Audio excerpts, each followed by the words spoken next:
Good morning, જય Shri Krishna. Welcome મારા mini બ્લોગમાં. જો આજે તો છે ને આપણું મોર્નિંગ થઈ ગયું છે સુરતમાં, અને ફરીથી સાંજ પણ પડી ગયું હતું ને જવાનું હતું એક જગ્યાએ મેરેજમાં, એટલે થઈ ગયા છે મસ્ત મજાના રેડી.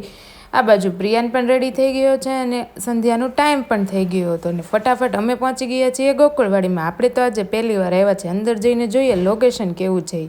ફાઇનલી અંદર પહોંચી ગયા હતા અને જો બહુ બધા મહેમાન આવી ગયા હતા, પણ વરાજાને અહીંયા બેસાડી દીધો હતો કેમ કે મુહૂર્ત થોડુંક લેટ હતું. પણ બ્રાઇડે કીધું મારે તો બધા જ જોડે ફોટા પાડવા છે, એટલે જો એનું ફોટોશૂટ ચાલતું હતું. પછી વરાજાએ કીધું કાંઈ નહીં, ચાલો મારે પણ ફોટોશૂટ કરવું છે, તો એ પણ ત્યાં જતા હતા. આ બાજુ ઢોલીવાળા હતા તે ઢોલ વગાડતા હતા, અને પ્રિયાન કહેતો હતો મારે પણ વગાડવા છે, પણ અમારે ટાઈમ થઈ ગયો હતો જમવા જવા માટેનો.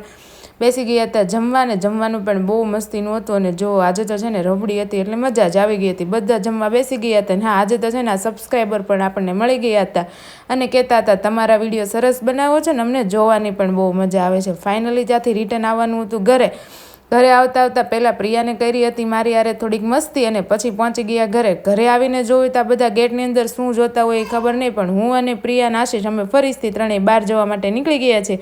તો મારો વિડીયો ગમતો હોય તો લાઇક શેર સબસ્ક્રાઈબ કરી દેજો.